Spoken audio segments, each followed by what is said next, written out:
Bien, eh bien, bonsoir à tous. C'est un grand plaisir de vous accueillir ce soir pour le deuxième rendez-vous d'Athéna de 2022, qui sont les webconférences organisées par l'association 3AED IHEDN, mais aussi en partenariat avec l'association de l'armement terrestre, l'AAT. Alors, ce soir, nous avons le grand plaisir d'accueillir Guillaume Danglos, qui est docteur en histoire contemporaine de Paris 1, et vous êtes actuellement au SGDSN en tant que chargé de mission. Mais alors surtout, pourquoi vous êtes avec nous ce soir? Eh bien, parce que vous êtes le co-auteur. Alors, je vais essayer de le montrer, ouais, avec le fond d'écran, c'est pas simple, d'un ouvrage sur l'histoire de l'IHEDN, Je suis là. Penser la défense. Voilà, donc merci de vous Je le fais montrer, le c'est sparring très bien. partner. Voilà, c'est celui-ci. Et donc, avec Philippe Vial, vous avez travaillé 18 mois pour écrire ce superbe ouvrage absolument passionnant. Et à cette occasion, vous avez été amené à approfondir l'histoire du CHEAR, du Centre des hautes études de l'armement. Et donc, ce soir, vous allez nous proposer une conférence qui s'intitule L'IHEDN et le CHEAR, un nouveau regard sur une histoire commune. Donc, je vous laisse maintenant la parole et ensuite, nous aurons les questions-réponses. De préférence, nous préférons gérer les questions-réponses par le chat. Soit Patrick, soit moi, nous posons les questions. Voilà, le floor is yours, comme on dit. Je vous passe la parole. Écoutez, merci beaucoup. Eh bien, tout d'abord, bonjour, bonjour à toutes et à tous. Bon, alors avant de débuter, eh bien, écoutez, je vais d'abord je souhaite d'abord remercier Madame Berthaud, Valérie Berthaud, ainsi que toute l'association donc 3AED IHEDN pour leur invitation, hein. Et également donc pour faire un petit peu le point donc avec vous tous, hein, sur l'histoire commune de l'Institut des hautes études de défense nationale et du Centre des hautes études de l'armement, donc le fameux CHEAR.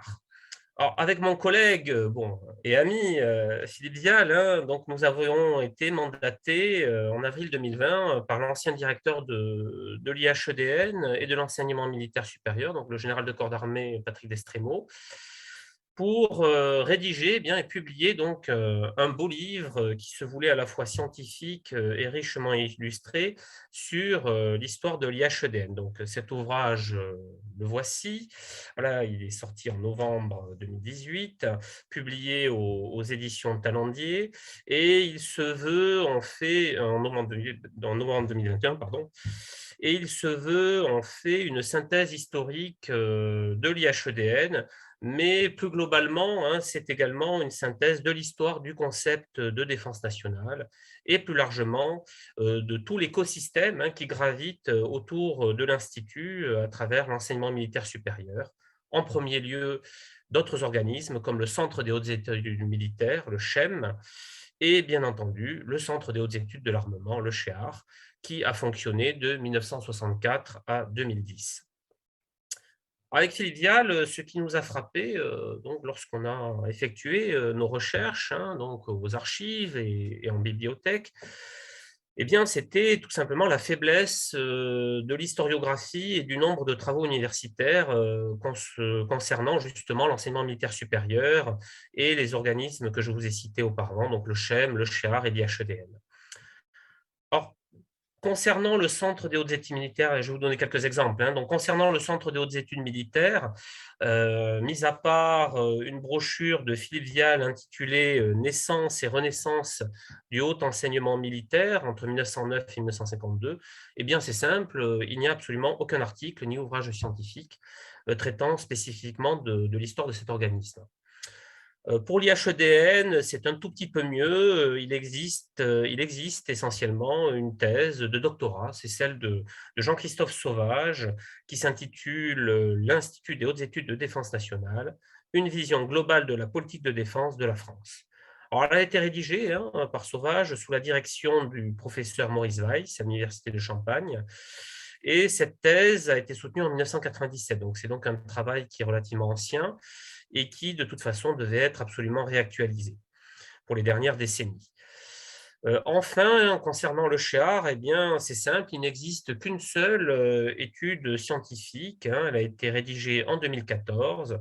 Il s'agit d'une brochure intitulée « 50 ans d'évolution des hautes études de l'armement, 1964-2014 », rédigée par l'ingénieur général de l'armement Alain Crémieux, ancien directeur du Chéard, par l'historien Patrick Boureille du département études et enseignement du service historique de la défense et par l'ingénieur général de l'armement Robert Ranquet. Alors, la grande force de ce travail, hein, qui est le travail de référence, hein, sur le Chéard, hein, eh bien, c'est qu'il s'appuie sur le très important fonds des archives du Chéard qui est conservé dans l'antenne du service historique de la défense à Châtellerault. Alors, néanmoins, hein, si on prend donc de la hauteur sur l'ensemble de ce corpus historiographique, eh bien, on constate que malheureusement, eh bien, il demeure tout de même très lacunaire et à l'état de chantier. Le livre, hein, donc, que j'ai publié avec Philippe Vial n'a pas pour objectif l'exhaustivité, hein.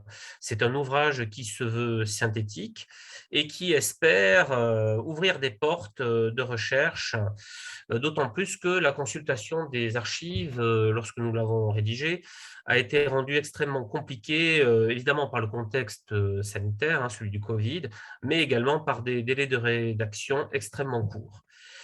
Par exemple, eh bien, malheureusement, nous n'avons pas eu l'occasion de nous rendre à Châtellerault pour consulter directement les archives du Chéard. Ça a été notre très grand regret. Bon, je vous rassure, on a retrouvé énormément de documentation relative au Chéard dans les archives de l'IHEDN et donc on a pu retracer les relations entre ces deux organismes. Alors, l'objectif de cette conférence, donc, c'est de vous retracer l'histoire du Chéard à travers ses interactions avec l'IHEDN et les enjeux de son époque.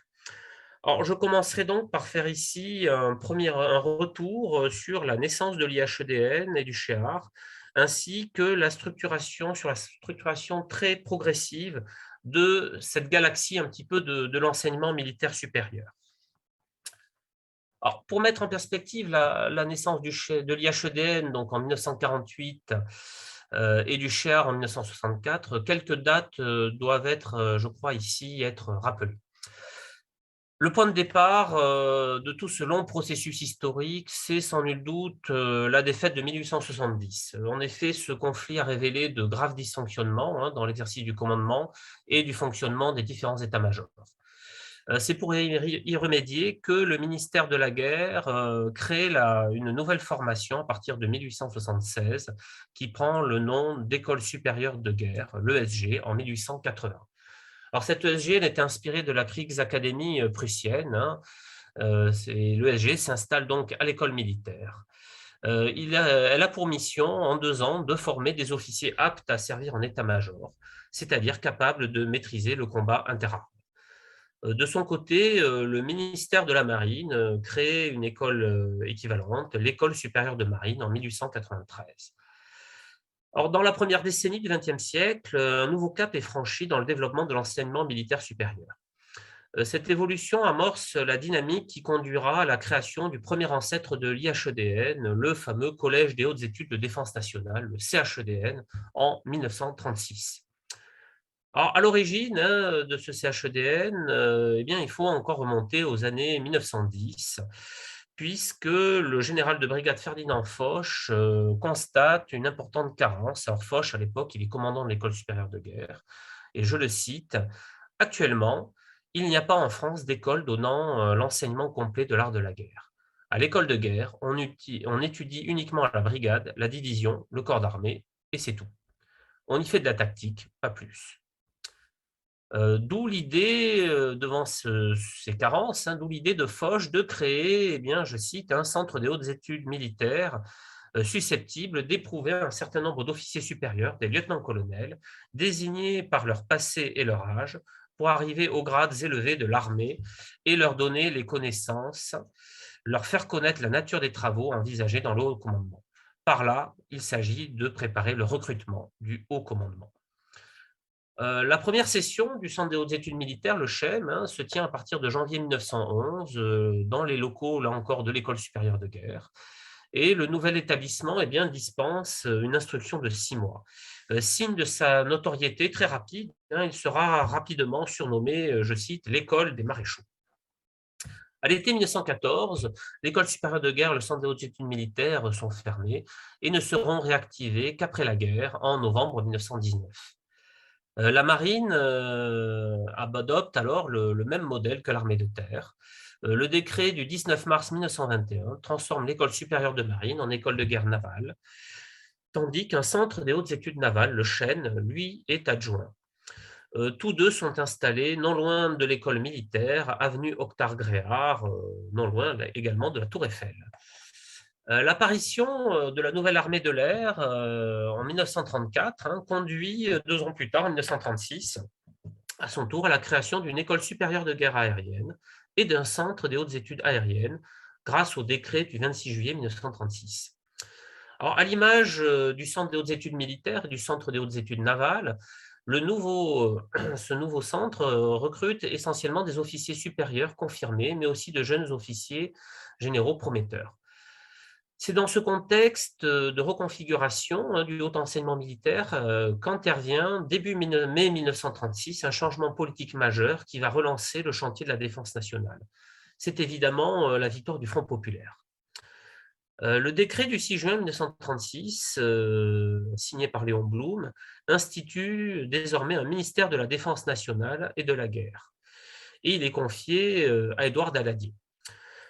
La question de la formation des élites civiles et militaires aux enjeux de la défense nationale n'échappe absolument pas à l'attention du nouveau gouvernement. Bien au contraire, l'idée vient très vite de créer un organisme nouveau sous le nom de Collège des hautes études de défense nationale, capable d'accueillir à la fois des officiers supérieurs et des hauts fonctionnaires. Alors, ce projet, il ne vient pas de nulle part. D'une part, il y a le modèle britannique, celui de l'Imperial Defence College, qui a été créé par Churchill en 1927 et qui avait beaucoup retenu l'attention du futur amiral Raoul Castex, qui sera le premier directeur du Collège des hautes études de défense nationale. Raoul Castex, c'est un petit peu la personnalité mythique du CHEDN. Alors, en 1931, un chef de bataillon, un certain Charles de Gaulle, avait déjà dressé les grandes lignes d'un projet qui peut être aujourd'hui considéré comme la première préfiguration de ce futur collège des hautes études de défense nationale. Il s'agit d'une note de 3 pages qui date du 20 avril 1931, donc De Gaulle est encore à Beyrouth, et il propose, De Gaulle, à cette occasion, la création d'un enseignement relatif à la conduite de la guerre.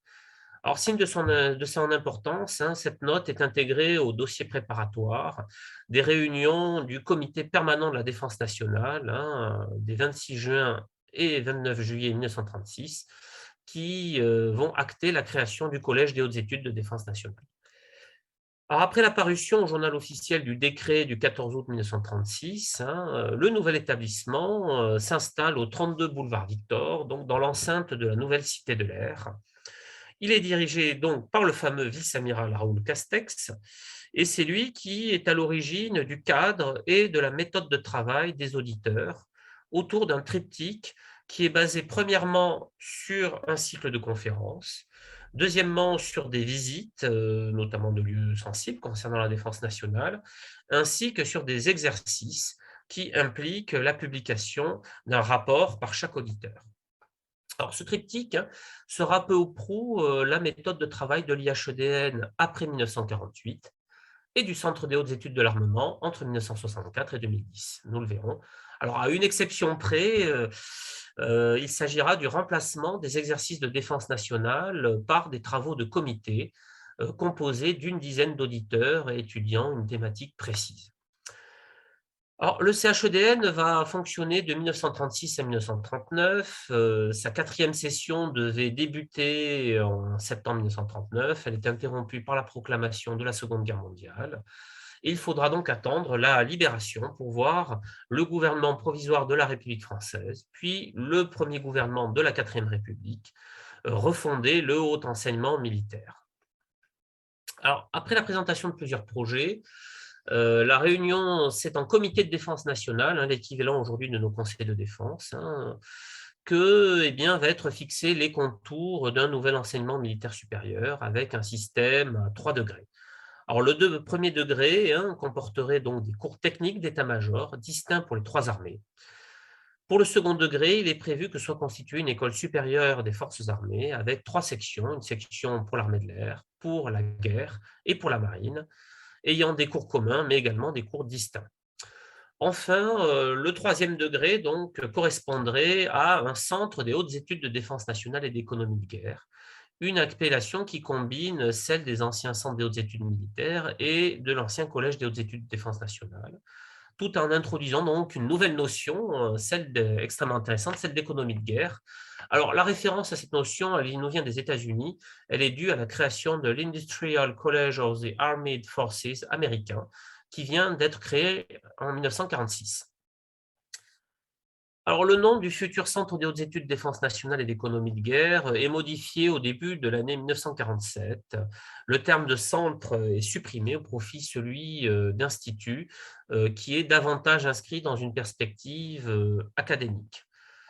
Alors, le processus de création de l'IHEDN a été assez long, il date de 1946 et il aboutit réellement à la fin de l'année 1948. En effet, sans qu'aucun texte n'officialise encore sa création. L'IHEDN donc, est inauguré, grande date, le 31 octobre 1948, par Paul Ramadier, ancien président du Conseil et désormais ministre de la Défense nationale du gouvernement du président du Conseil, Robert Schuman. Ramadier exprime à cette occasion une vision de la défense nationale qui est largement partagée à son époque. Il y affirme, eh bien, je le cite, il est devenu banal de rappeler qu'une guerre moderne est totale et que le choc des armées n'est plus qu'un épisode. Cette vision est perceptible dans l'organigramme de l'établissement de l'IHEDN. Celui-ci est bien plus étoffé que son prédécesseur. Il comprend en particulier donc une direction des études et 4 sections. Une section militaire, une section politique, une section économique et une section qui regroupe la législation et l'organisation. Alors, comme annoncé, la dimension civilo-militaire est plus marquée dans ce domaine également que pour le collège. L'IHEDN accueille désormais des civils issus du secteur privé, en plus des hauts fonctionnaires et officiers supérieurs déjà présents à l'époque de l'expérience du Collège des hautes études de défense nationale des années 30. Alors, les travaux de la première session de l'IHEDN en 1948-1949, ainsi que les figures à sa tête, je pense ici au directeur de l'Institut, le premier directeur, le général d'armée Charles Mast, et à son adjoint, l'inamovible inspecteur général des finances Jean Essig. Ces personnages vont durablement influencer le positionnement de l'IHEDN sur les questions de défense, avec un prisme qui est à la fois extrêmement atlantiste, ayant pour corollaire la protection du parapluie nucléaire américain, un prisme également européen visant à moyen terme à intégrer l'Allemagne fédérale à une défense de l'Europe en cas d'attaque, en cas d'invasion soviétique, et un prisme largement impérial visant à conserver coûte que coûte les colonies intégrées dans l'Union française. Alors, malgré une liberté de parole remarquable entre auditeurs, ça je crois qu'il faut vraiment le souligner, ces trois prismes, donc impérial, européen et atlantiste, resteront dominants au sein de l'IHEDN et de sa direction jusqu'au retour du général de Gaulle au pouvoir. La rupture intervient réellement le 3 novembre 1959 lors de l'inspection des établissements militaires supérieurs du général de Gaulle, premier président de la Ve République. La date du 3 novembre 1959 n'a pas été choisie au hasard, c'est tout simplement celle de l'ouverture de la session nationale de l'IHEDN. Et c'est une grande première, cette visite présidentielle est une grande première dans l'histoire de l'Institut comme celle de l'enseignement militaire supérieur. Accompagné du Premier ministre Michel Debré et du ministre des Armées Pierre Guillaumat, le chef de l'État est reçu initialement dans l'amphithéâtre de Bourset à l'école militaire, où Jean Essig, désormais directeur de l'IHEDN, lui présente l'organisation et les missions de son institut. Moins d'une demi-heure plus tard, le président quitte les lieux et rencontre successivement les dirigeants des écoles supérieures de guerre dans l'amphithéâtre des Vallières, puis les dirigeants du Centre des hautes études militaires et du cours supérieur interarmé dans l'amphithéâtre Louis.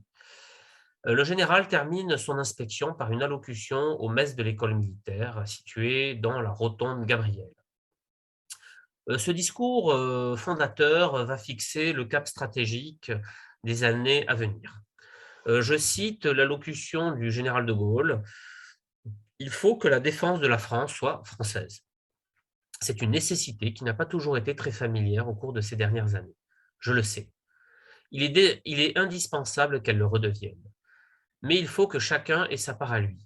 Voilà un point capital que je recommande à vos réflexions.» Alors, cette autonomie stratégique suppose de s'en donner les moyens.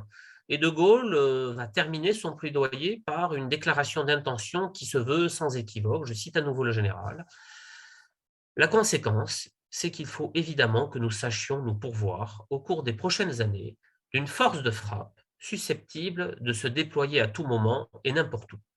Il va de soi qu'à la base de cette force sera un armement atomique.» Alors, ce changement de cap au profit de l'éloignement du commandement intégré de l'OTAN et de la force de frappe implique des investissements considérables dans un armement de pointe, un armement qui, bien entendu, se doit d'être au maximum français. Or, vous l'avez sans doute remarqué, donc je vous ai parlé au début de la conférence de l'existence d'un centre des hautes études militaires pour les officiers supérieurs, d'un institut des hautes études de défense nationale qui accueille à la fois donc des auditeurs militaires issus du CHEM d'ailleurs, à partir de 1951, et des civils venant du secteur public et privé. Mais eh bien oui, il n'y a aucun organisme accueillant spécifiquement des spécialistes de l'armement.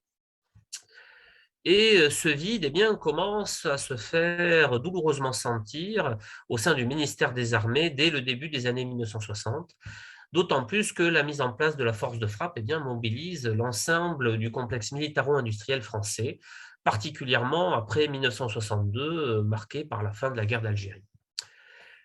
La naissance du CHEAR intervient donc dans ce contexte très particulier et il est le fruit également de plusieurs autres facteurs. Tout d'abord, sa création est le fruit de la réforme initiée par le ministre des Armées, Pierre Messmer, par la publication extrêmement importante des décrets du 5 avril 1961, qui acte d'une part la création d'un secrétariat général pour l'administration et surtout, fondamental même je dirais, la création d'une délégation ministérielle pour l'armement, unifiant les délégations ministérielles de l'armée de terre, de la marine, de l'armée de l'air, ainsi que la direction des poudres. Plus globalement, ces décrets du 5 avril 1961 marquent l'aboutissement d'un processus d'unification en un ministère unique des 3 secrétariats d'État militaires encore en place sous la 4e République. C'est notamment la conséquence d'une réforme qui avait été initiée sous Ramadier. Donc en 1947, Ramadier avait décidé de créer certes un ministère de la Défense nationale, mais il y avait rajouté 3 secrétariats d'État qui chacun avait leur périmètre bien défini et étaient concurrents. Bon, désormais, ça, c'est terminé. On a un ministère des Armées unique et intégré. Et là, vraiment, en 61, une étape majeure est franchie.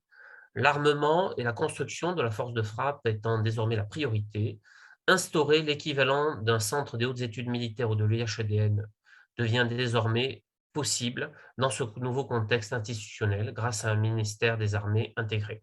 Donc l'armement peut désormais avoir l'équivalent de l'IHEDN ou du CHEM. C'est extrêmement important. Sur le plan humain, le CHEAR, donc ce fameux centre des hautes études de l'armement, doit beaucoup à l'appui du ministre des Armées Pierre Messmer, qui est surnommé par son biographe Frédéric Turpin, à juste titre d'ailleurs, le Louvois du général, en référence évidemment à Louvois, le secrétaire d'État à la guerre de Louis XIV. Mais le CHEAR doit aussi beaucoup, et en priorité, à l'ingénieur général de première classe de l'artillerie navale, René Aubry. C'est ce dernier qui est le véritable fondateur du CHEAR. Alors, il est mandaté par une décision du ministre des Armées Pierre Messmer, datée du 27 août 1963, pour étudier, je cite, la création d'un institut des hautes études de l'armement. Aubry se met immédiatement au travail pour effectuer les auditions nécessaires et esquisser le projet d'un organisme équivalent à l'IHEDN et au CHEM. Durant plusieurs mois, il multiplie les contacts auprès, entre autres, du général Fernand Gambier, personnage aussi très important, qui est à l'époque directeur de l'IHEDN et de l'enseignement militaire supérieur. Du directeur, il parle également auprès du directeur adjoint de l'IHEDN, l'inspecteur de l'administration Jacques Ravaille. Il parle également, il s'entretient beaucoup du côté de la délégation ministérielle pour l'armement, du côté de l'école polytechnique, des directions centrales du ministère des Armées, du commissariat au plan, du ministère de l'Industrie, de l'INSEE, mais également du ministère de l'Économie et des Finances. Alors, de ces nombreuses consultations, René Aubry retient, je cite, eh bien, que les personnalités relevant des grandes administrations de l'État ou appartenant au secteur privé ont été vivement intéressées par les mesures prévues pour étendre les connaissances de nos ingénieurs et faciliter leur rapport avec eux. Elles ont approuvé le projet sans réserve et en aucun cas je ne me suis vu opposer de critiques de nature à freiner ces développements ultérieurs. Bien au contraire, les uns et les autres m'ont toujours assuré de leur soutien et le plus souvent, j'ai même emporté la promesse de leur participation personnelle ou du concours de leurs collaborateurs. Alors, fort de ces premières bonnes impressions, René Aubry rédige en collaboration avec la direction de l'IHEDN et la commission des personnels de la délégation ministérielle pour l'armement, un rapport d'étape qui est remis au ministre le 10 janvier 1964. Une commission est ensuite réunie pour mener à bien les travaux préparatoires à la création du CHEAR. Cela aboutit à la décision ministérielle du 22 juillet 1964, signée par Pierre Messmer, qui acte la création du CHEAR, un organisme qui a pour mission, je cite à nouveau, de préparer les ingénieurs militaires, des cadres supérieurs des administrations publiques et du secteur privé, ainsi que des officiers des armes, à assurer la responsabilité de l'élaboration et de l'exécution des programmes d'armement. Contrairement à l'IHEDN, qui dépend dès cette époque de l'hôtel Matignon, le CHEAR est placé sous la tutelle du délégué ministériel pour l'armement et donc du ministre des Armées. Le nouveau centre se compose d'une direction des études et de 3 sections. Une section baptisée entreprise, une section économie et une section armement. Les cadres des sections entreprise et économie sont choisis essentiellement par le Conseil national, sur proposition du Conseil national du patronat français, le CNPF, donc c'est l'ancêtre du MEDEF actuel, et par l'administration ministérielle. Par contre, les cadres de la section armement sont, eux, systématiquement choisis parmi des ingénieurs militaires. Puis, ils proviendront systématiquement, après 1968, du corps des ingénieurs de l'armement. En apparence, eh bien, tout semble se passer au mieux dans la création du CHEAR. Le problème, c'est qu'il va y avoir quand même une critique, et pas des moindres, eh bien, c'est celle qui provient du chef d'état-major des armées, le général d'armée Charles Ayret. Charles Ayret, vous le connaissez, c'est un personnage absolument considérable. C'est un des pères de la bombe atomique française. C'est lui qui a coordonné et commandé le tir, notamment le premier tir de Reagan, la gerboise bleue, en 1960 dans le Sahara algérien. Alors pour l'anecdote, Ayret a été également auditeur de l'IHEDN en 1952-1953 et à cette époque, il avait milité pour que la France soit dotée de la bombe pour ne plus dépendre du parapluie américain. Alors il a fait une conférence à ce sujet et elle avait apparemment provoqué un débat assez houleux parmi les auditeurs, donc des auditeurs qui étaient plutôt atlantistes et des auditeurs qui étaient plutôt partisans de l'indépendance nationale. Voilà. Donc Ayret connaît bien également l'IHEDN et devenu SEMA, eh bien en fait chef d'état-major des armées. Donc Ayret n'a pas du tout apprécié visiblement d'avoir été mis sur la touche pendant les consultations de René Aubry. Et donc, dans une note du 18 août 1964, Ayret s'étonne de ne pas avoir été consulté, associé aux délibérations. Je le cite, responsable de l'enseignement militaire supérieur et assistant le ministre pour l'organisation générale des armées, j'aurais dû être tenu au courant de la création du centre et participer aux travaux qui ont abouti. Bon, c'est au moins le mérite de la clarté. Donc, pour un meilleur équilibre du SHEAR, eh bien, AIRE va réclamer et obtenir quelques amendements. Je vous en citerai deux. Premièrement, AIRE obtient la désignation comme membre de droit du directeur de l'enseignement militaire supérieur et d'un officier des armes, instructeur au Centre des hautes études militaires, au sein de la direction des études du SHEAR.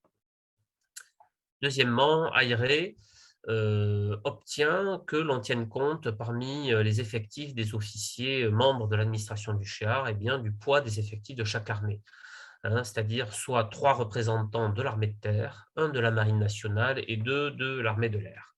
Bon, nonobstant ces ajustements au demeurant relativement mineurs, si on effectue une comparaison entre le Centre des hautes études militaires, l'Institut des hautes études de défense nationale et le nouveau Centre des hautes études de l'armement, on remarque que ce dernier, dans son fonctionnement, a beaucoup emprunté à ses homologues. Les deux, le CHEM et l'IHEDN servent clairement de modèle.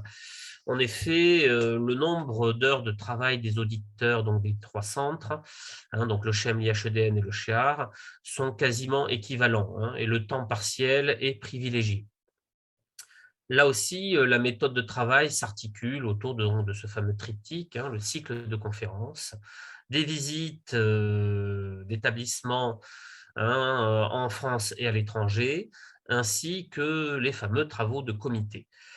Alors, cependant, la composition des promotions sont très différentes. Par exemple, donc, les auditeurs du CHEM sont bien sûr exclusivement militaires.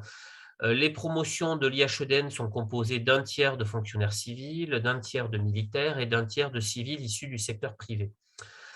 Enfin, la première promotion du SHEAR se compose, alors là pour le coup je vais vous la détailler, donc de 15 ingénieurs militaires, de 6 officiers des armes, de 6 fonctionnaires civils, de 6 civils membres du secteur privé. Autre grande différence entre tous ces organismes, les programmes portent sur des domaines très particuliers, quoique complémentaires. Les auditeurs du CHEM étudient la stratégie opérationnelle, les auditeurs de l'IHEDN étudient la défense donc, sous tous ses aspects, que ce soit sur le plan militaire, politique, diplomatique ou économique. Quant aux auditeurs du SHEAR, ils étudient les activités de l'armement sous, là aussi, les aspects militaires, administratifs, économiques, financiers, industriels et sociaux, tout en ayant des conférences et des visites et des voyages d'études communs avec l'IHEDN. La première session du SHEAR débute le 1er novembre 1964 et s'achève le 30 juin 1965. Son inauguration se déroule le 6 novembre 1964 dans les locaux du 2 rue Sextus Michel, avec un discours du délégué ministériel pour l'armement, le général Gaston Lavaux, en présence des plus hautes autorités militaires, mais également de représentants des grandes administrations de l'État et de grandes sociétés privées.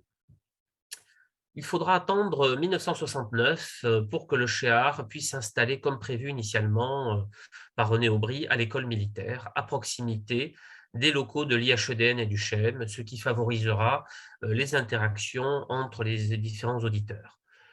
Durant la deuxième moitié de la décennie 1960 et toute la décennie 1970, les sujets d'études sont fixés, les sujets d'études du CHEAR sont fixés par la délégation ministérielle pour l'armement et portent sur les enjeux et sur les besoins spécifiques de cette dernière. Ainsi, les thèmes d'études de la première session portent, par exemple, sur les dépenses de l'armement et le plan de développement économique et social, mais également sur le marché commun et l'armement, la protection du secret, l'influence de la réglementation relative aux brevets et aux licences, etc. Alors, la critique principale qui sera faite au SHEAR jusqu'au milieu des années 80, c'est celle d'être finalement un simple cénacle qui serait le relais unique de la parole de la direction ministérielle pour l'armement. Bon.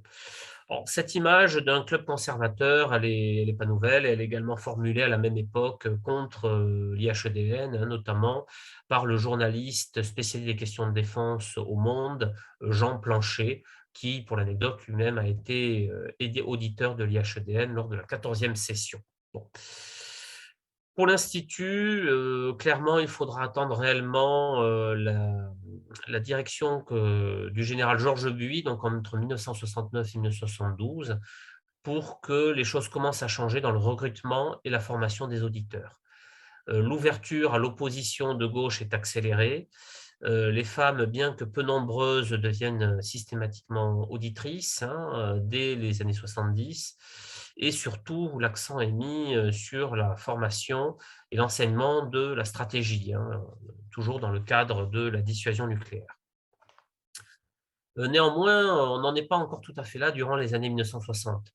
Ce qu'il faut bien appréhender, c'est que le général de Gaulle a clairement repris en main l'ensemble des établissements de l'enseignement militaire supérieur.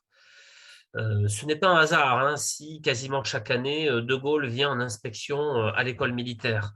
Le président Pompidou fera également la même démarche. De Gaulle inspectera ainsi le 27 janvier 1969 à l'école militaire le CHEAR, l'IHEDN, l'école supérieure navale, le CHEM, l'école supérieure de guerre, l'école supérieure d'intendance et l'école supérieure de guerre aérienne. L'objectif, il est clair, il s'agit, c'est un objectif très politique, il s'agit de vérifier tout simplement que la nouvelle doctrine basée sur la dissuasion et l'indépendance nationale soit comprise dans la formation des futurs chefs des armées. C'est une vraie inspection, j'entends bien, et non une simple visite. On lui montre les exercices en cours.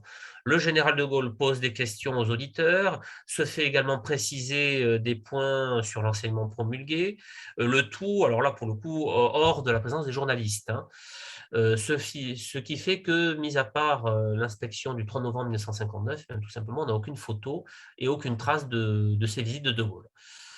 Alors, le président de la République, Georges Pompidou, fera de même et inspectera spécifiquement, lui, le CHEAR en mars 1971 et en mars 1972.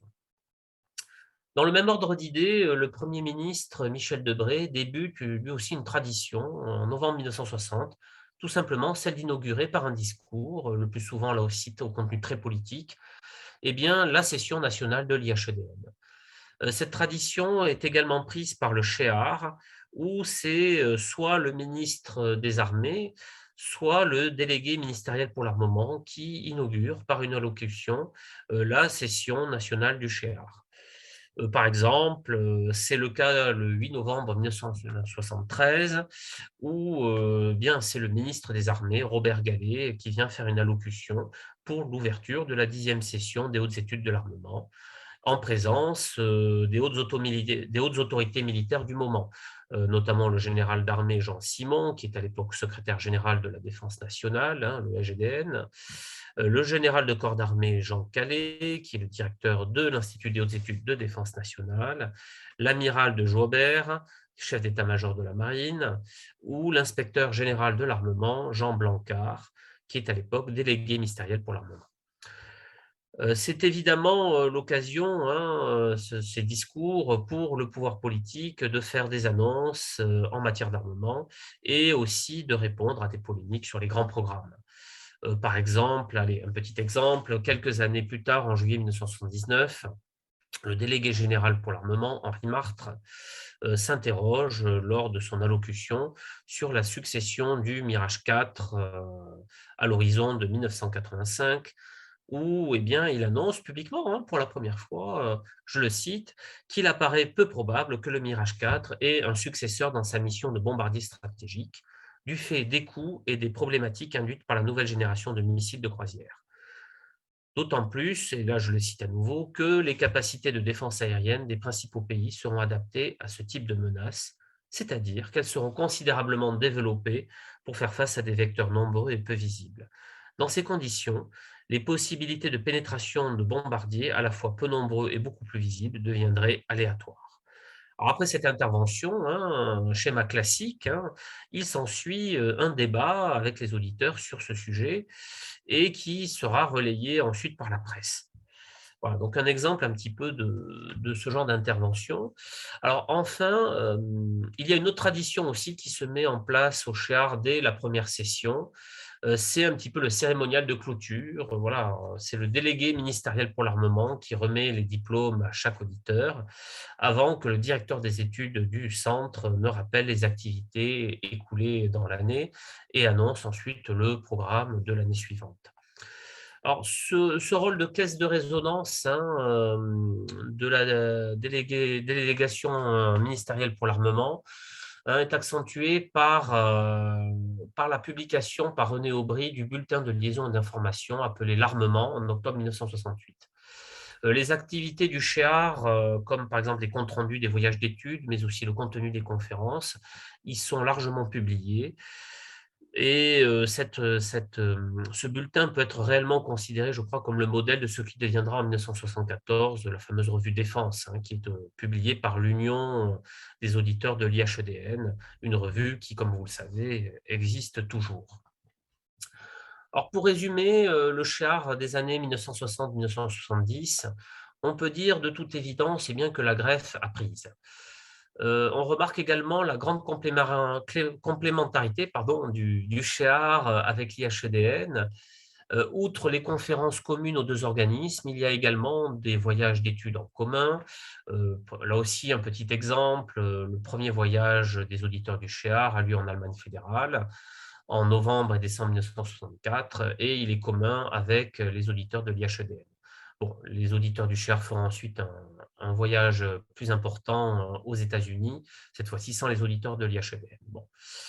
Ce qui semble être particulièrement apprécié des auditeurs du CHEAR à cette époque, ce sont ce que l'historien Patrick Bourreil appelle, je cite, les jeux de simulation de direction de programme. Alors, qu'est-ce que c'est? Eh bien, ce sont souvent trois équipes d'auditeurs qui jouent le rôle, en fait, d'un côté des états-majors, de l'autre de la direction ministérielle pour l'armement et celui des industriels. Et donc, il s'agit de s'entraîner et de poser des questions et de tracer des pistes de réflexion sur un programme d'armement. Et cela permet donc de tester les variables d'un programme liées, par exemple, au coût, aux performances, aux délais et aux risques associés à des options technologiques et à des progrès industriels. Le fait marquant des années 1980, tant pour le CHEAR que l'IHEDN, ce sont les débuts de l'internationalisation. En effet, l'IHEDN instaure en 1980 une session spéciale pour les auditeurs africains. 8 années plus tard, en 1988, une session européenne composée d'auditeurs venant de 7 pays d'Europe occidentale est inaugurée par le Premier ministre Michel Rocard. Elle est suivie 5 ans plus tard par une session Centre-Europe avec des auditeurs venant cette fois-ci des pays de l'ex-pacte de Varsovie. On observe le même processus au CHEAR avec la création en 1988 de la session européenne des responsables d'armement, la CERA. C'est une formation de 4 semaines qui est promulguée à une quarantaine de hauts fonctionnaires. En 1990, une session méditerranéenne des hautes études de l'armement est instituée. Enfin, en 1993, là aussi, une session de l'Europe centrale, orientale et balkanique est à son tour mise en place. C'est à la même période que des auditeurs étrangers sont invités au sein de la session nationale du CHEAR. Il faudra attendre 1999 pour que l'IHEDN accueille à son tour des auditeurs étrangers. Alors, la vraie rupture, tant pour le CHEAR que pour l'IHEDN, c'est évidemment la période 1989-1991, donc marquée par la chute du mur de Berlin, et suivie 2 ans plus tard par la disparition de l'URSS. Alors, devant cette nouvelle donne stratégique, l'IHEDN et le CHEAR sont appelés à se réformer et à changer leur formation. Le directeur du CHEAR de l'époque, l'ingénieur général de l'armement, Alain Crémieux, précise à ce sujet en 1993, je cite, que nous avons réalisé très vite que nous devions évoluer et modifier notre enseignement et accueillir davantage de civils. La géostratégie doit être ouverte au cadre de l'entreprise désormais. Par exemple, en 1992, la session nationale du CHEAR compte 55 auditeurs, dont à peine 10 sont issus de l'administration civile et 4 sont des cadres d'entreprise. Une proportion qu'Alain Crémieux aimerait donc voir augmenter. Et cette politique de la porte ouverte vise aussi à revitaliser un auditoire traditionnel dont les effectifs menacent de diminuer dans les années qui viennent, du fait de la politique de désarmement due à ce qu'on appelait à l'époque les dividendes de la paix. Ce n'est pas une vue de l'esprit, en effet, car, par exemple, toujours en 1992, l'industrie française de l'armement perd près de 20 000 emplois sur plus de 285 000. Un chiffre qui se confirmera durant toute la décennie des années 90 du fait du rétrécissement du marché intérieur de l'armement, à une sous-capitalisation de certaines entreprises publiques et à des problèmes également de sous-traitance. Dans ce contexte, le CHEAR s'oriente vers la réflexion stratégique concernant le choix des programmes d'armement. Un dispositif de conférences, de séminaires, de dîners-débats est mis en place par un groupe de recherche et de réflexion dès la période 93-1996. Cette dynamique est suivie par l'association des auditeurs et cadres du CHEAR avec l'organisation tous les 2 ans des entretiens armement et sécurité. Avec le décret du 17 janvier 1997, le CHEAR va connaître une grande réforme à la suite également d'une importante réforme administrative de la délégation générale pour l'armement. Le CHEAR est désormais organisé autour de 5 départements: hautes études de l'armement, un département formation supérieure spécialisée, un département publication de l'armement, un département rayonnement et des études externes et un département histoire de l'armement. Les formations donc sont réorganisées, la session nationale reste bien entendu en place, mais le CHEAR intègre aussi la session armement de l'enseignement militaire supérieur du second degré dès 1997, ainsi que des sessions dirigées vers l'Asie et l'Amérique latine. On observe là aussi peu ou prou un processus similaire à l'IHEDN, où on multiplie les sessions et les formations dirigées vers l'international de manière que l'on peut qualifier de tout azimut, sur fond de remise en cause du fonctionnement global des études stratégiques en France durant les années 1990 et 2000. Je pense notamment au rapport de François Hesbourg et du rapport de Pierre Conessa.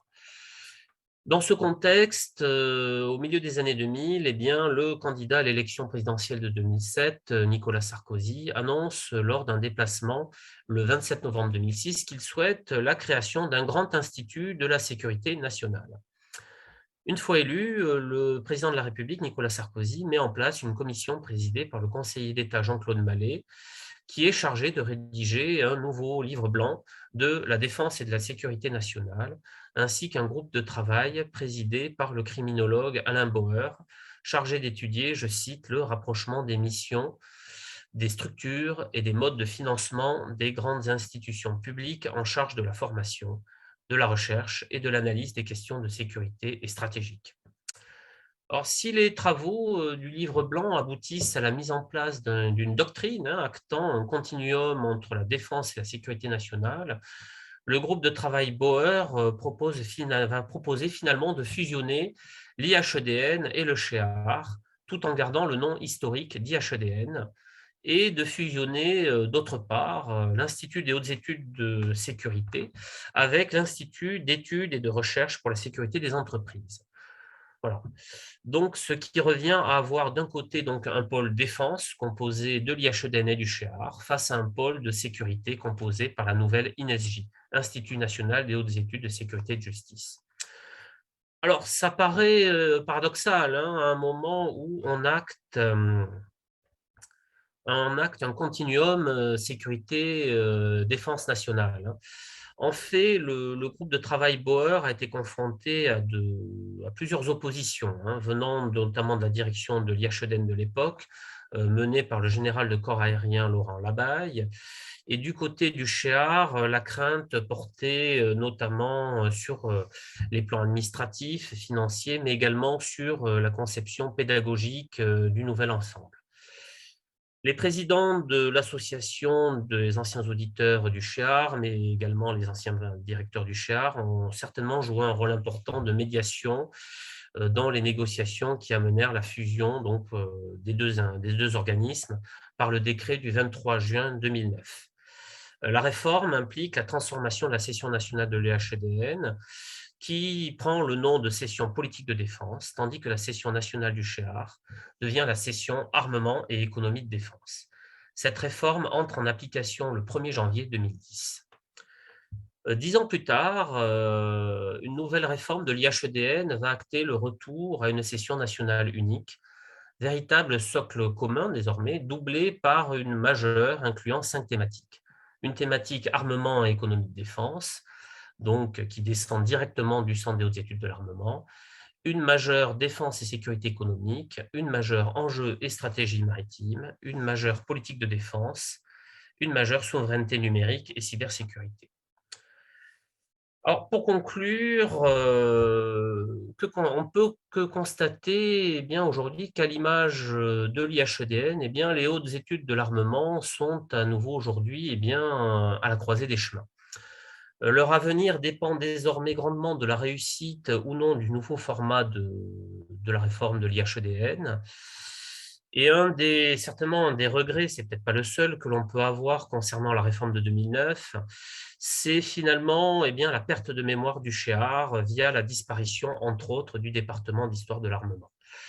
Inutile de dire que beaucoup reste à faire pour mieux connaître cette page historique autour de la formation de l'armement, à un moment où l'impératif du réarmement et l'impératif de la réindustrialisation s'imposent à nouveau comme un enjeu majeur de société, alors que les relations internationales et stratégiques se sont singulièrement durcies depuis la décennie 2010.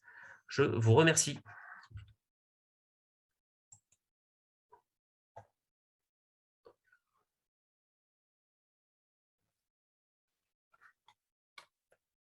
Merci beaucoup, Guillaume, pour cette conférence très, très intéressante, très passionnante sur notre histoire. Bravo. Moi, j'aurais une première question. Vous parlez de l'histoire de l'armement et qui a été perdue au gré de la fusion avec l'IHEDN. Comment verriez-vous, de votre point de vue, la régénération de cette dimension histoire de l'armement dans le contexte actuel? Alors c'est une excellente question qui est compliquée. Je pense que, à minima, il faudrait lancer des doctorants ou des étudiants de master sur ces questions-là au sein de l'université. Voilà, ça c'est vraiment le minimum que l'on pourrait faire déjà dans un premier temps, et tout simplement relancer les études concernant l'histoire militaire, l'histoire de la défense nationale, au sein aussi de l'université. Il y a très très peu de spécialistes aujourd'hui de ces questions-là au sein de la recherche, clairement. Donc, je crois qu'il faut recréer tout simplement un vivier d'étudiants concernant ces problématiques. Voilà, donc ça passe en effet par des travaux de master, de doctorat. Je pense par exemple qu'un travail de doctorat spécifique sur le CHEAR serait aujourd'hui indispensable. D'autant plus que, il y a énormément d'archives qui n'attendent que ça à Châtellerault, à Vincennes, et également, on l'oublie, aux Archives nationales de Pierrefitte-sur-Seine. Voilà, donc la documentation, elle y est, reste à lancer en effet des programmes de recherche sur ces aspects-là, donc armement, défense nationale notamment, entre autres, et pas seulement uniquement strictement militaire. C'est vraiment un problème, à mon avis, global auquel on a affaire aujourd'hui au Oui, sein de l'université. merci beaucoup. Alors on a pas mal de réactions, pas vraiment de questions. Euh, donc, vous avez cité à plusieurs reprises Alain Crémieux, qui s'est exprimé sur le fil, Oui. mais Alain a été un acteur clé de cette histoire et je propose de lui passer la parole. Ah, parfait. Alain, la parole est à toi. Voilà. Merci de me donner la parole. Bonjour. J'ai fait quelques remarques, alors je les répète un peu pour tout le monde. D'abord, on a cité l'ingénieur général Aubry. Vous avez cité l'ingénieur général Aubry et tout ce que vous avez dit sur lui correspondait tout à fait à la réalité. Je crois qu'il fallait aussi citer, enfin on aurait pu citer Gérard Sedouillet, qui était au cabinet du délégué et qui, visiblement, avait fait de l'économie aux États-Unis et voulait introduire l'économie dans le centre des hautes études de l'armement. Le deuxième point est anecdotique. Le général Lavaux et le général Ayres s'entendaient très mal. Ça explique les difficultés. Mais alors, le troisième point qui est plus important, et je vous assure que ce n'est pas de la fausse modestie, vous m'avez laissé une trop grande place dans cette évolution de l'armement. Pardon, dans cette évolution du Centre des hautes études de l'armement. On peut, je crois, dire que le CHEAR n'a pas bougé sous les premiers directeurs, jusqu'à Daniel Coulmy, qui est arrivé 6 ans avant moi, c'est-à-dire en 84. Daniel Coulmy, par goût personnel, était intéressé par la géopolitique. Clairement, il souhaitait participer à la réflexion de défense française, d'une part, et Polyvon de Saint-Germain, qui lui a succédé, a très largement commencé à mettre en place ce que Daniel Coulmy avait prévu et n'avait pas eu le temps de mettre en place. Je n'ai réellement, moi, mis en place que la CECOB. Toutes les autres activités, j'en ai hérité, ou tout au moins j'ai hérité de la décision de les lancer, et puis j'ai pu lancer la deuxième ou la troisième session, ou la première pour la session méditerranéenne. Voilà le commentaire que je voulais faire. Pour le département d'histoire. Alors, il se trouve que j'étais aussi directeur, enfin chef du département d'histoire quelques années plus tard, alors que j'étais déjà en deuxième section. Et un ingénieur dont j'ai oublié le nom, mais qui s'est occupé de la fusion entre le CHEA et l'IHEDN, m'a dit le départ du département d'histoire, c'est très simple. Il y a un certain nombre d'activités que la DGA voulait garder, elle les a gardées. Il y a un certain nombre d'activités que l'IHEDN voulait prendre, il les a pris. Et puis, le département d'histoire est tombé entre les deux. Alors, le département d'histoire, il a été créé de nouveau, c'est moi qui l'ai créé, mais sur une idée qu'il y avait auparavant. Et de nouveau, je vous assure que ce n'est pas de la fausse modestie. C'est l'ingénieur général de Longueville, qui était à l'inspection générale de l'armement et qui a fait un rapport sur le fait qu'il souhaitait, qu'il pensait qu'il fallait créer un département d'histoire et un comité d'histoire de l'armement qui le coiffe. Donc, ça a bien fonctionné pendant une dizaine d'années. Un peu plus, jusqu'en 2005, quelque chose comme ça. Et puis, comme je vous l'ai dit, il est tombé dans un trou entre l'IHEDN et CHEA.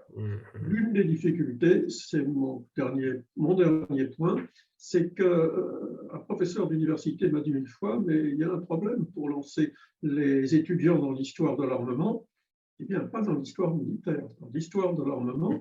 Est-ce qu'ils trouveront du travail après? Le ministère de la Défense français ne subventionne pas des think tanks de la même manière que le ministère de la Défense américain, et donc ça ferme un peu le débouché. Voilà ce que j'avais à dire en plus. Extrêmement intéressant. Écoutez, j'ai ajouté quand même que vous avez évoqué, pardon, je reviens à ma première remarque, vous avez évoqué que dans les premières années du CHEAR, il s'agissait de faire passer les idées de la délégation ministérielle pour l'armement. C'était tout à fait ça. J'ai complètement directeur du CHEAR et non pas directeur en 1974. Je me rappelle très clairement m'être élevé devant le directeur sur le fait que nous avions eu de très nombreux exposés du CNPF, c'est comme ça que le MEDEF s'appelait à l'époque, et que nous avions eu tout juste une fois, c'était avant le changement, avant Mitterrand, et que nous avions eu tout juste une fois des syndicalistes. Je me suis fait vertement tenser en m'entendant dire qu'il ne s'agissait pas de donner une tribune à l'opposition. Voilà, je referme la vidéo. Écoutez, je vous remercie pour vos commentaires extrêmement intéressants. Juste pour une précision, un des regrets également, alors je ne l'ai pas dit, qu'on a eu avec Philippe Vial, donc on a commencé à s'intéresser évidemment à l'histoire du CHEAR, à travers celle de l'IHEDN. C'est que tout simplement, nous n'avons pas eu le temps, hélas, de faire une étude statistique des anciens auditeurs du CHEAR. Voilà.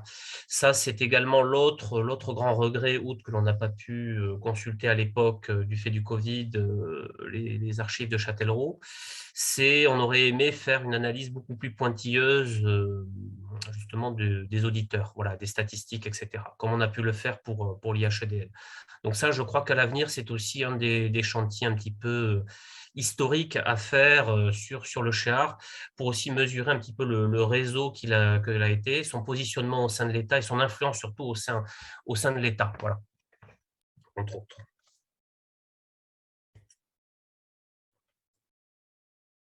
Ah, oui. Ah, je ne vous entends pas, oui. Merci sur tous ces éléments. Alors, est-ce qu'il y a d'autres questions ou interventions? J'ai vu dans le fil de discussion une question de Paul Nathan qui dit pourquoi ne pas faire un article ou un travail de fond sur l'apport des militaires dans la santé? Oui, tout à fait. C'est une excellente suggestion, en effet. Alors, alors, je ne suis pas spécialiste pour le coup du service de santé des armées, mais à ma connaissance, il y a relativement peu de travaux là-dessus. Tout à fait. Tout à fait. Non, c'est une excellente suggestion.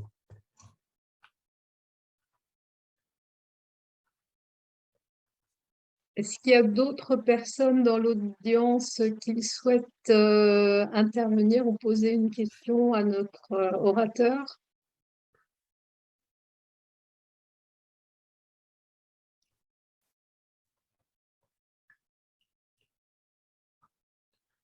Euh, ben, le temps qu'il y ait une réflexion, vous Oui. avez évoqué la nouvelle session. Une question peut-être.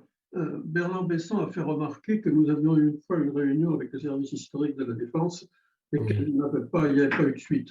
Est-ce que, je m'adresse maintenant à l'orateur, est-ce que vous êtes en lien avec le service historique de la Défense et est-ce que vous pensez que par votre intermédiaire, on pourrait travailler avec eux et aboutir à quelque chose? Alors, je connais bien en effet le service historique de la Défense.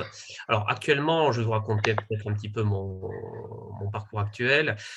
Donc, moi, je suis donc docteur en histoire et donc j'ai été chargé de mission pour écrire l'histoire du SGDSN, donc de 2015 à 2020. Et dans ce cadre-là, j'ai effectué ma recherche en partenariat avec justement la direction enseignement et études du service historique de la Défense. Donc, je les connais en effet plutôt bien. Je connais également notamment Jean de Préneuf, entre autres, qui dirige justement ce département.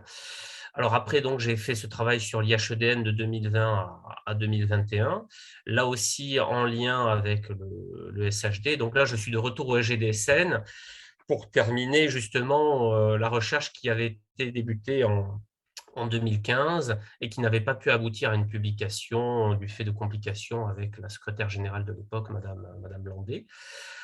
Donc, en effet, il y a un vrai enjeu, je sais, au niveau du service historique de la défense, au niveau de la notion de défense nationale. Ça, je sais que ça va être un des axes de travail dans les 2-3 années qui viennent. Et donc, par ce biais-là, en effet, il y a un vrai espoir que l'on puisse relancer, je l'espère, eh bien, l'histoire de l'armement, notamment via l'antenne de Châtellerault. Voilà, outre Vincennes, il y a également l'enjeu de Châtellerault qui est, je crois, très très important et les deux sont liés. Donc, c'est un petit peu la volonté qui est la mienne, une fois que j'aurai terminé justement le travail sur le SGDSN.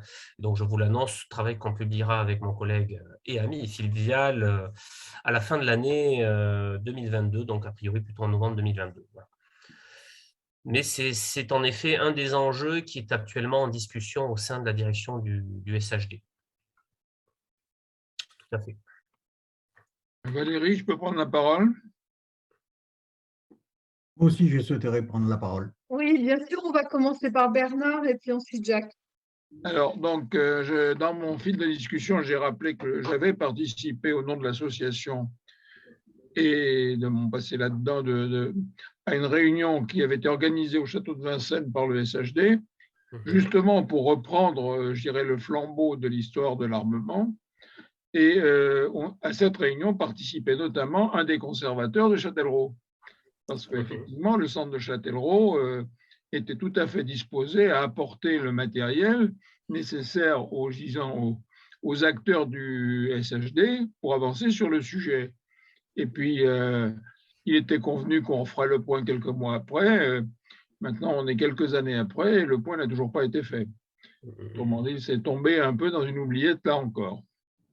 Je confirme que Châtellerault est tout à fait disposé à apporter le matériel qui est nécessaire à ces travaux. Alors, ce qu'il faut souligner aujourd'hui, c'est que vous le savez certainement, le fort de Vincennes va bientôt être occupé par la DGSE, hein, donc à partir de 2028. Voilà, et donc une bonne partie des archives qui sont conservées dans le fort, eh bien, voilà, il y a une grosse discussion actuellement pour savoir où on va les mettre.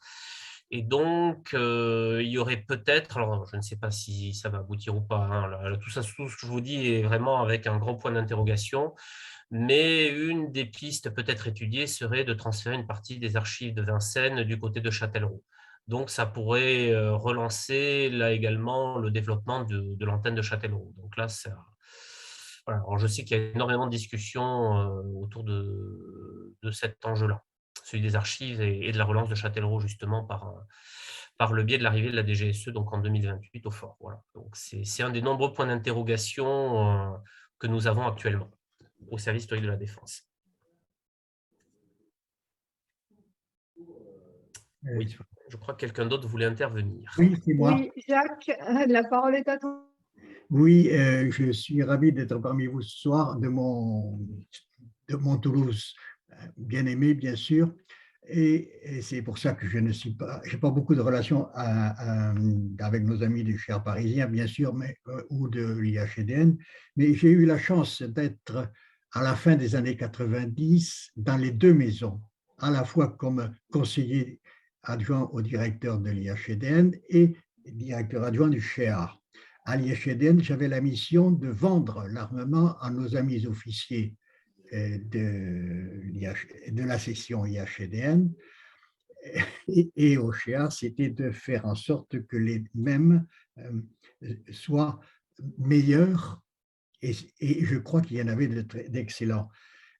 Parce que avec tous les grands chefs que j'ai connus qui ont été après chefs d'état-major des armées, etc., ou eu des grands postes pendant les années 2000, ces gens, ces officiers qui étaient remarquables sur le plan personnel, avaient un certain dédain pour la fonction armement et il y avait un petit ingénieur d'armement qui était détaché au sein de la section IHEDN pour marquer, mais il était vraiment la proie je dirais, de moquerie, que je dirais de bistrot ou de messe, et c'était un problème important. C'était un problème important, j'ai eu la charge d'essayer de remonter la pente. Nous avons essayé, mais bien sûr, c'est toujours très difficile. Parce que de l'autre côté, les officiers qui étaient dans les sessions CHEAR étaient des officiers de niveau inférieur au précédent dont je parlais. Et effectivement, il y avait une espèce de supériorité morale de la part de l'IHEDN par rapport au CHEAR, ce qui fait que peu de temps avant de partir en deuxième section, j'ai répondu à moi-même un papier dans lequel, qui n'a pas été de suite bien évidemment, mais c'était une proposition de créer une université de la défense intégrant les questions tactiques, opérationnelles, géopolitiques et l'armement ensemble de façon à ce que la coopération entre les deux ensembles soit beaucoup plus efficace. Bon, j'ai vu des directeurs de l'IHEDN qui étaient particulièrement efficaces et sensibles à cette question. Certains que j'ai connus ultérieurement à l'occasion des associations. Alors, donc, je crois que le ferment de fusion était inéluctable. Et je pense qu'aussi les DGA successifs, je le dis parce que je suis libre de mes paroles, ne s'intéressaient pas au SHEAR. Je crois qu'il faut bien le dire, dans les années 2000, à la fin des années 90-2000, les délégués ne s'intéressaient pas au SHEAR. C'était un phénomène qu'ils supportaient et qu'il fallait financer. Mes propos sont un peu durs, mais je les pense fermement. Ça c'était donc mon premier. Et donc, je crois que cette transformation qui est apparue à l'occasion du rapport Boer, que j'ai suivi de près, alors à une autre occasion, c'est quand j'étais président de l'association toulousaine des auditeurs de l'IHEDN, j'ai fait rentrer dans cette association beaucoup d'anciens chéaristes qui n'étaient pas très bien accueillis antérieurement. Et par la même occasion, effectivement, étant monté dans les structures de l'association des auditeurs IHEDN, en tant que vice-président au titre des affaires des régions, nous avons beaucoup travaillé avec Opuinoti, notamment pour faire en sorte que, effectivement, les gens qui portent le message de la défense, qui sont les IHEDN, et ils le portent avec les gens du CHEA et de l'armement, et ça marche, et ça a très bien marché. Je crois que c'est quelque chose qu'il faut dire et que cela continue. Le problème, vous n'avez pas abordé votre cher orateur, dont je vois que vous le prenez, cher Guillaume, la question des associations. C'est ma deuxième question. Ma deuxième intervention. Les associations IHEDN, c'est formidable. C'est formidable. Et il y a bien sûr l'association du CHEAR, j'en suis membre depuis de telles nombreuses années que effectivement je l'aime beaucoup, et Bernard ne me dira pas le contraire, ni Alain, mais effectivement l'association CHEAR, elle est parisienne. Point final. Les pauvres provinciaux, même les Toulousains, où nous faisons beaucoup d'armement et d'aéronautique, eh bien, nous avons de la difficulté à exister à titre associatif. Par contre, quand on est IHEDN, puisque moi je suis bisexué, quand on est IHEDN, j'ai dirigé l'association IHEDN et je pourrais vous dire que c'est des associations qui fonctionnent efficacement. Et donc, je ne conçois pas qu'il puisse y avoir un IHEDN sans les associations régionales. Il y a eu des directeurs de l'IHEDN récemment qui ont été et n'ont pas conçu cela, et qui n'ont pas agi dans ce sens-là. Mais il y a aussi des directeurs que j'ai connus dans les années, c'était 2006-2010, qui étaient remarquables de ce point de vue-là. Ils se déplaçaient dans les provinces pour aller voir les associations, ils allaient dans les sessions et ils faisaient le boulot parce que effectivement les associations, elles fonctionnent. Je peux vous dire que mon association à laquelle j'appartiens maintenant, qui est devenue Occitanie, mais qui est toulousaine essentiellement, elle fonctionne. Nous avons 350-400 membres, ce qui est et ils se réunissent tous les 15 jours pour travailler, ils produisent des rapports, des choses comme ça. Et ça, c'est la diffusion de l'esprit de défense dans la nation. Et pour moi, dans l'esprit de défense, il y a aussi l'armement. Voilà ce que je voulais vous dire, cher Guillaume, parce que vous n'en avez pas parlé des associations. Et je vous inviterai à lire le livre dont j'ai dirigé la rédaction, qui était les 40 ans de l'association toulousaine, que nous avons publié il y a 5 ans. Vous pourrez la demander au président, je pense qu'il en reste des exemplaires, il vous le donnera. Voilà, mon intervention. Et j'attends vos réactions, parce que j'ai été moi aussi un peu dur sur certains aspects, mais c'est quand même très important pour vraiment, l'important c'est savoir avoir une défense qui soit une défense des citoyens et une défense efficace.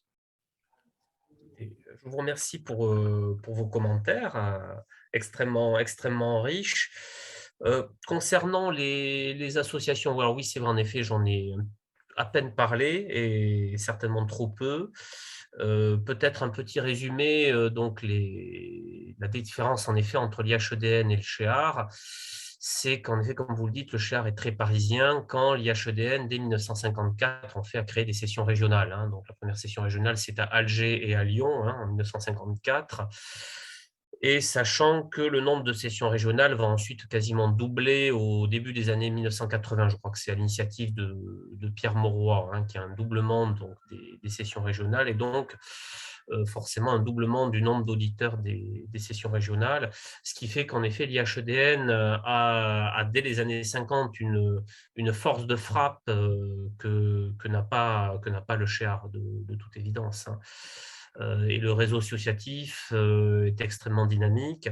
Bon, était également à l'initiative, c'est en partie le réseau associatif via Pierre Choued, qui unit donc toutes les associations au sein de l'Union IHEDN donc en 1973, qui va en partie faire ce long travail de sape auprès du Parti socialiste pour convertir le PS au milieu des années 70 à la dissuasion nucléaire. Là, vraiment, Pierre Choued a eu un rôle très important avec les directeurs de l'Institut, je pense au général Calais, mais également au général Buis, un petit peu auparavant. Buis qui lui aussi fera toute une action un peu souterraine auprès du Parti communiste et de Jean Canapin, des très proches de Georges Marchais à l'époque, pour que le PCF se convertisse à son tour à la dissuasion nucléaire. Bon. D'ailleurs, parenthèse, les positions de Fabien Roussel en la matière sur le nucléaire, bon, voilà, sont un peu le fruit de cette histoire, si on suit un petit peu la présidentielle. Oui, les associations, en effet, elles sont absolument fondamentales, ça c'est clair. Il y a également la création des trinômes académiques au milieu des années 80, 1987, qui est également extrêmement importante. Donc voilà, c'est un petit peu tout ce réseau qui fait que l'IHEDN a également pu tenir au moment justement de toutes ces négociations autour de la réforme de la réforme Bauer et de la fusion. Ça c'est évident. Voilà. Non, le réseau associatif, en effet, est fondamental. Donc, c'est très bien que vous le rappeliez. Et donc, je rappelle également un petit peu cette chronologie en parallèle. Merci beaucoup. Merci Guillaume. Juste moi un petit commentaire sur l'importance des associations. Je crois que la réforme IHEDN ne serait pas ce qu'elle est si, en particulier, l'association 3AED IHEDN, ex-CHEAR, ne s'était battue, et j'ai fait partie de ceux qui se sont battus avec Marie Sargé, pour faire en sorte de préserver l'essence de la session armement économique défense. Donc un rôle important des associations, oui, indéniablement. Moi, je l'ai personnellement vécu ces dernières années dans le cadre de la réforme IHEDN pour la préservation de la session armement économique de défense et son maintien. Alors, je dois dire qu'aujourd'hui, la majeure armement économique défense a sa pleine place. Dans cette première édition de la session nationale unique ou intégrée, comme on voudra, que le directeur actuel de l'IHEDN reconnaît la valeur de cette majeure et de son histoire et s'appuie beaucoup sur les associations. Ça, je tiens à le dire, que celles-ci soient nationales, ultramarines ou régionales ou internationales. Alors, juste pour dire aussi et rebondir sur le message de Jacques, nous faisons partie, 3AED IHEDN, de l'Union IHEDN. L'Union IHEDN, 42 ou 43 associations. Et nous travaillons, je dois dire, étroitement sur différentes initiatives. Il y en a eu 2 récentes, la Fabrique Défense, où nous avons travaillé ensemble, y compris avec des associations qui sont dans l'orbite de l'IHEDN, mais pas IHEDN, comme Eurodéfense ou les jeunes d'ailleurs. Et puis, évidemment, le Forum de l'Union qui s'est tenu au Havre, où 3AED IHEDN a tenu une table ronde sur des sujets d'actualité, comme les enjeux environnementaux. On a récidivé à la Fabrique Défense. Sur le commentaire du CHEAR parisien, alors le CHEAR était parisien, oui, c'est vrai. depuis à la faveur à la fois du Covid, mais aussi du boom du numérique. Eh bien, je pense qu'on a un certain nombre d'entre vous qui êtes connectés. Vous n'êtes pas forcément parisiens, vous pouvez très bien vous connecter d'un peu n'importe où. Nous avons des activités sur le monde numérique, sur les réseaux sociaux. Les webconférences mensuelles sont ouvertes à tous et on peut y compris avoir des conférenciers qui sont basés en province ou à l'étranger. Donc, je dirais la notion de frontière ou de Paris-Province n'a plus de sens aujourd'hui, puisque le boom numérique et de la communication numérique nous permet d'être multilocalisés. Voilà ce que je voulais ajouter comme commentaire. C'est parfait. Moi, je vais juste rajouter, je ne sais pas s'il y a d'autres commentaires, peut-être rappeler la publication, entre guillemets, de naissance et renaissance du haut enseignement militaire. Alors, je ne sais pas si vous pouvez vous procurer cette brochure qui est extrêmement intéressante, qui avait été faite par Philippe Vial, et évidemment indispensable, puisque c'est la meilleure synthèse sur l'histoire du CHEAR, hein. C'est bien entendu 50 ans d'évolution des hautes études de l'armement, 1964-2014, qui avait été rédigé notamment par Patrick Bourreil, qui est du service historique de la défense et qui est vraiment ce que l'on fait de mieux aujourd'hui sur l'histoire du CHEAR. Voilà. Donc, rappel un petit peu de ces bonnes lectures, si besoin. Voilà. Si je peux me permettre. Merci beaucoup. Il est temps de passer à la conclusion avec Jean Amiot. Oui, bon, merci, merci Valérie. Écoutez, véritablement, cette conférence était excellente parce qu'elle elle nous a remis dans l'esprit général, l'esprit historique du CHEAR, de l'IHEDN. C'est un très, très beau travail, je vous en félicite. Là, je vous parle au nom de Jean Amiot, président de l'Association de l'armement terrestre, et cette conclusion, je la fais au nom de l'Association de l'armement terrestre et au nom de 3 AED IHEDN. J'aimerais vous parler un petit peu en tant que Jean Amiot, ancien directeur du CHEAR. Ancien directeur du CHEAR, pour moi, il y a 3 points qui sont importants. Le premier, qui me semble véritablement très important, c'est le rôle que le CHEAR a pu jouer dans l'aide à l'industrie de défense française, hein, à l'exportation. Nous avons, au travers des sessions internationales, véritablement développé des partenariats avec des pays. Vous aviez cité la session d'Amérique latine, vous aviez cité la session d'Asie du Sud-Est.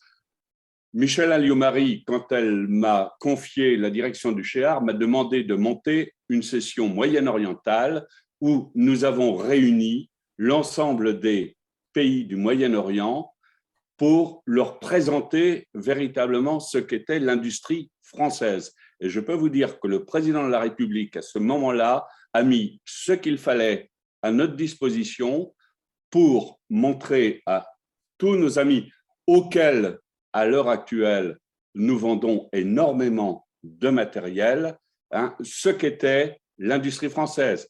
Nous avons réalisé des formations de gestionnaires de programmes, de directeurs de programmes, de manière à ce que ces pays apprennent véritablement à gérer, piloter un programme.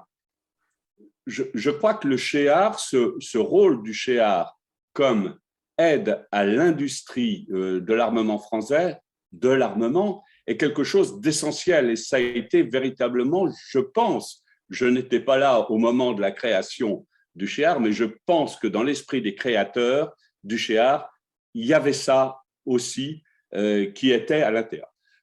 On a parlé de l'histoire. Alors là, je peux vous parler en tant que président du comité pour l'histoire de l'armement terrestre. Nous sommes orphelins. Vous avez raison de le dire. nous sommes orphelins. Il y a en parallèle un Comaero qui s'occupe de l'histoire de l'armement aéronautique. Je ne parlerai pas en son nom, car je ne sais pas à l'heure actuelle où il en est. Certains qui sont présents et qui étaient présents à votre conférence pourraient en parler 100 fois mieux que moi. Je peux vous parler du Comaero. Nous sommes totalement orphelins parce que nous n'appartenons plus à rien. Nous sommes une crypto-structure. Donc, vous avez raison de dire, cette histoire de l'armement, il faut la revitaliser, il faut lui donner une structure officielle. Il y a une volonté, et je reviens sur ce qu'a dit Alain, sur ce qu'a dit, sur ce qu'ont dit les autres. Jacques, dans sa province à Toulouse, Jacques fait un travail extraordinaire là-dessus. L'histoire de l'armement terrestre, nous sommes prêts. Donc, j'ai globalement l'histoire de l'armement. Et je peux vous dire que c'est lorsque j'étais directeur que le délégué général, à l'époque, m'a obligé à arrêter les publications de l'armement. C'est véritablement quelque chose qui est très difficile à accepter. Donc, vous avez pu mettre, et je vous suis très, très reconnaissant d'avoir su mettre en lumière toute la problématique que nous avons à l'heure actuelle. Je parle en mon nom, mais je pense que beaucoup d'anciens directeurs du CHEAR se reconnaîtront dans ce que j'ai dit. Nous qui avons dirigé cette maison auquel nous croyons, qui nous semblait essentielle pour avoir une communauté de l'armement véritablement soudée entre les militaires, les industriels, les ingénieurs, véritablement, je pense que nous devons à la fois travailler sur l'avenir, nous devons, c'est la stratégie, la géopolitique, nous devons travailler sur le passé, c'est l'histoire, et nous devons travailler sur le présent, c'est l'aide que nous pouvons apporter à notre industrie d'armement. Je m'arrête là parce que effectivement, je lasse un peu tout le monde. Ce n'est pas moi qui n'ai à faire l'exposé, mais je voudrais dire que tout ce que vous avez présenté, effectivement, il y a absolument tous les éléments qui me semblent essentiels pour la communauté armement. Et je vous en remercie. Et je pense que c'est au nom de l'ensemble des personnes qui, soit en tant qu'anciens du CHEAR, soit en tant que, je dirais, responsable du monde de l'armement, d'avoir fait votre travail, d'avoir fait cet exposé qui met bien en lumière l'ensemble de nos problématiques. Je vous remercie. Bon, écoutez, parfait. Je vous remercie beaucoup. Non, ben, je crois que vous avez bien résumé en effet la situation. En effet, oui, complètement. Ah, je laisse la parole à… Valérie, j'espère que je n'ai pas trahi la pensée de 3AED IHEDN. Absolument pas, bien au contraire. Moi, je suis une fervente défenseuse des éléments historiques. Et d'ailleurs, j'étais, en vous écoutant, très étonnée de découvrir que ce département histoire et ses activités avaient à un moment disparu et qu'il fallait les régénérer. Je pense que c'est un point extrêmement important et c'est un projet commun qu'on pourrait travailler, je crois, Jean. Tout à fait. On pourrait approfondir. Tout à fait, Valérie. Ça, c'est… Je dirais, il existe des cryptostructures. Il faut leur donner les moyens. Ben, nous n'avons pas de moyens en tant que cryptostructure. Mais il faut qu'on arrive. Il y a des bonnes volontés. Partout, je sais que partout en France, on a de bonnes volontés chez les industriels, chez les ingénieurs et chez les militaires de travailler sur ces sujets. Absolument. Merci beaucoup, Jean, pour ta conclusion. Un grand merci, Guillaume, pour votre brillante conférence et ces échanges. Et c'est, à mon avis, une première pierre pour un futur édifice passionnant autour de l'histoire de l'armement. Merci à tous. Je vous remercie. Merci, au revoir.